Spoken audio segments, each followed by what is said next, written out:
objective of the lab is to demonstrate how the cold rolling process affects the microstructure of the chosen material sample. In this case, we're using medium carbon steel, and we're going to send it through the roller a couple passes just to reduce it in thickness. In some cases, we reduce it by 10%, 20%, or 50%. And in all cases, you would see how the rolling affects the microstructure of the grains. Okay? Just to demonstrate the rolling process. The rolling process on our mill here,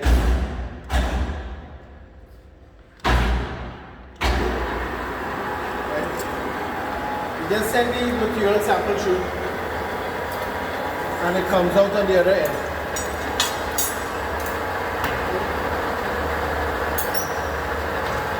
In industry, you wouldn't find something so small. There would be a bigger machine, but we can open and close the gap that will control the rolling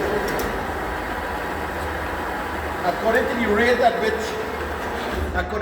at which you feed the material and close the gap. That can also lead to failures, right? Failures like cobbling, spaghetti type cobbling, alligator jaw. But once you roll your material, you get it down to the required percentage, whether it's 10%, 20%, or 50%. Then we go up to the image analysis lab or the metallography lab, and we cut off a sample, and that is what we will be mounting today.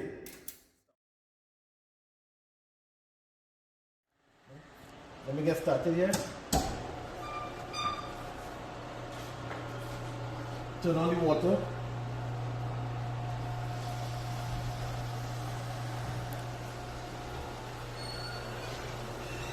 Right? And we section a piece of the material. Very slow. The reason why we're doing this underwater is to minimize the buildup of heat, which could affect the microstructure. Okay? So we have our piece of material now, our sample. This is it. And we're going to take it to the mounting press now.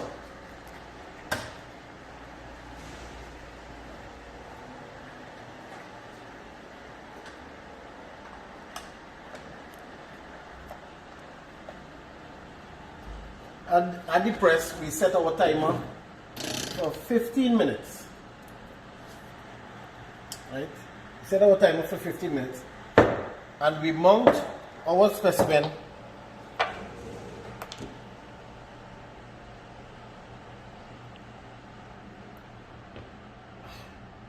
on the stage or platform. Today we'll be using the green phenolic powder. Okay. The green phenolic powder, and we fill it up.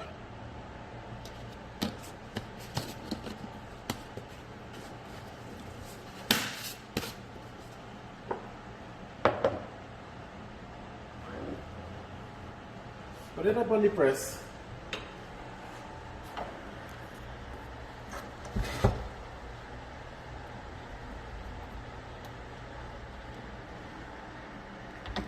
And we load. We're going to load to 3000 psi. You'll get the gauge here, Marlon, to show the 3000 psi. Right? Each increment is multiplied by 1000.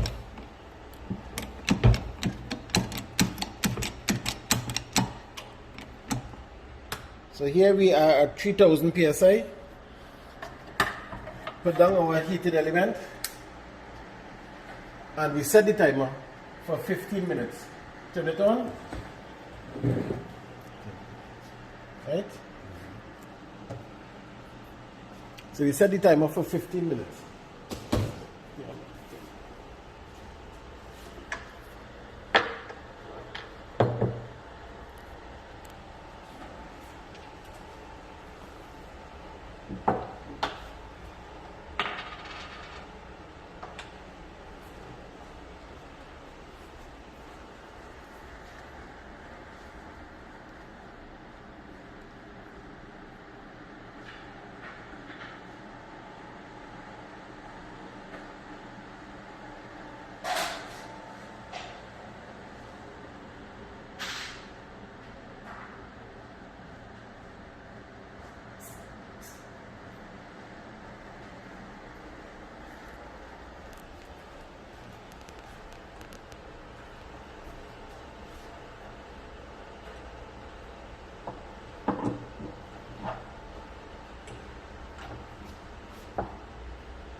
there are some stuff, some microstructure that you can look at on the board.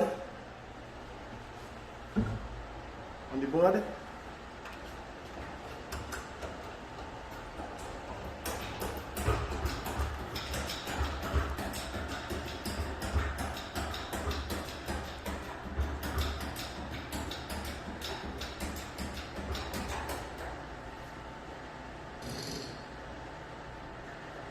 Right, so we have different images that depict, a lot of it is failure analysis, and then we have one that will show you the martensite and the austenite, the different grain structures that you should be familiar with by now. Okay?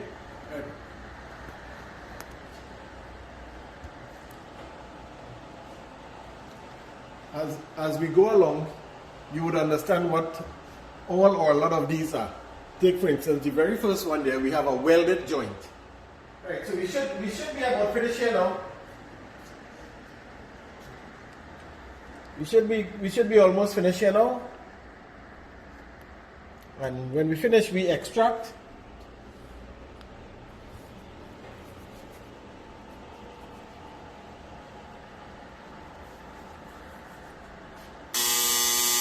Right, so that is done. And once we're done, I like to unplug the equipment.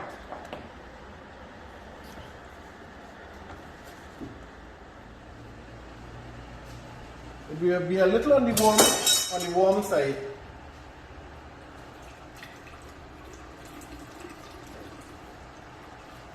We come here now and we start to grind it. Our grinding paper, we have the 240, 320, 400 and 600 paper. Okay? So we'll be starting with the 240 paper, then we go to the 220 and so on.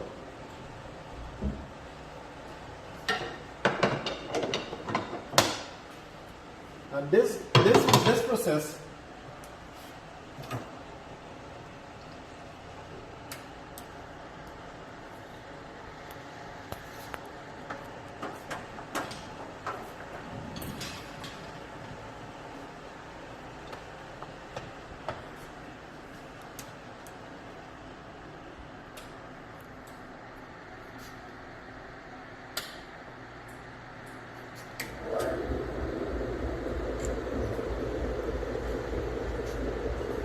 we grind until we see a nice clean surface. Okay? This is not a time consuming process, but you have to be careful of your approach. So we're going to move from the 240 over to the 320. When we're moving in now, we turn 90 degrees. Turning 90 degrees would allow us to tell the difference in the marks that remain on the sample, whether it's 240 or 320. We'll finish with the 240, finish with the 320, and we're going to load the 400. We're going to load the 400 and the 600.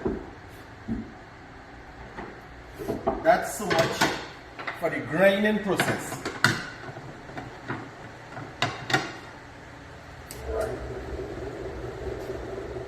We grind now on the 400, controlling our water.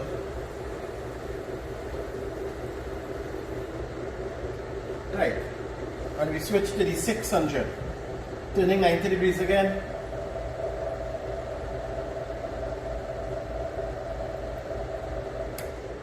When we are through the 600, the next stage is the polishing. There is no grinding anymore.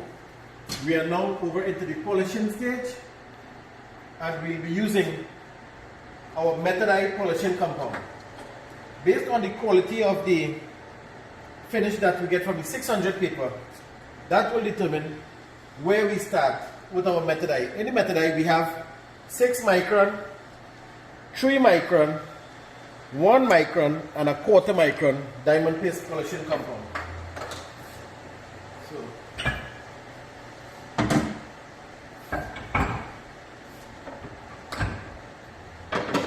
remember, this is a demonstration. With a demonstration, we won't waste too much time or valuable material. However, when we actually doing the sample preparation, we are very careful to prevent contamination.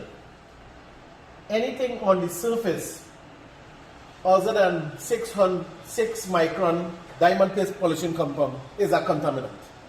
Anything else is a contaminant. We're going with the 6 micron here now. Let's remove this pattern.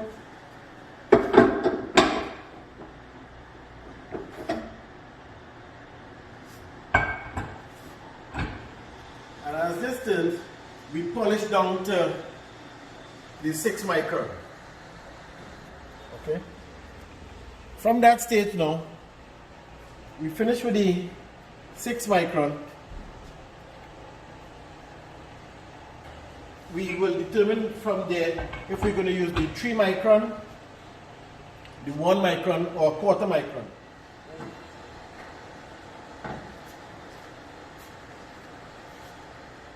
So when we come in with the suspension powder now, we're going to take off the paper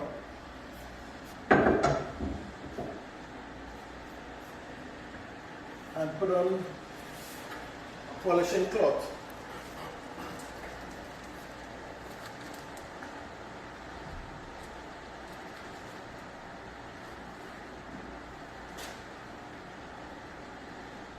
We have our polishing cloth here.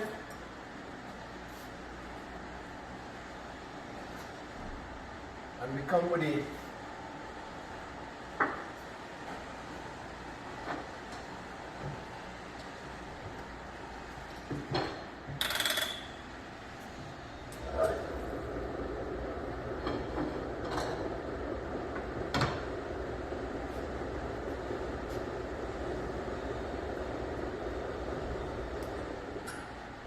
we saturate the surface with the suspension powder.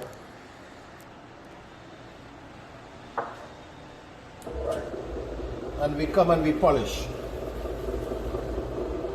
making sure we don't dry the cloth out.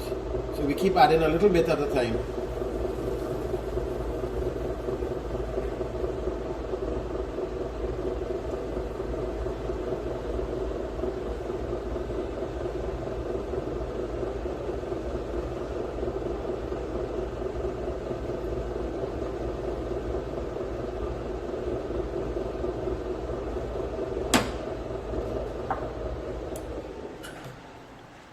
And there's our image.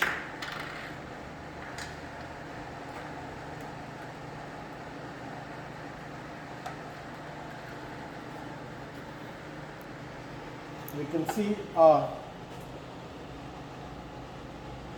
this is the microstructure of the sample as it was manufactured. This one was not rolled. Okay. This is as it was manufactured. Now, in comparison to the one that was rolled and reduced in thickness by just 10%. So we're going to see a very slight change in the shape of the grains. These were very random, very globular in shape. This one should be slightly longer than it's wide. Right, and that is exactly what we're seeing here. In some cases, it's way longer, but the grains here are longer than it's wide. And that will happen in the direction of the roll. And there it is. Okay, so that is the effect of the cold rolling on the material, the samples that we use today. as you roll the material, cold rolling cannot change the elements. It cannot change the composition. What it can change is the way the grains are aligned and the shape of the grains. Okay, that is basically what we're trying to achieve today. Thank you.